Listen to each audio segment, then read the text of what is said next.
In this video, I'll show you how to clear cached files in League of Legends and reclaim some free disk space. To get started, locate your Riot Games folder. The easiest way is to find the League of Legends shortcut, right-click it, and select Open File Location. From there, navigate back to the Riot Games directory and open the League of Legends folder.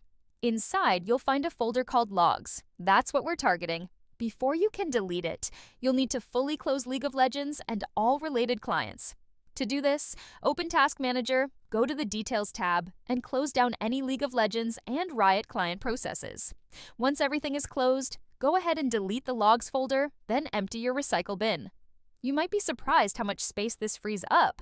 Some people have had 5 to 10 GB worth of log files built up over time. Don't worry about deleting this folder.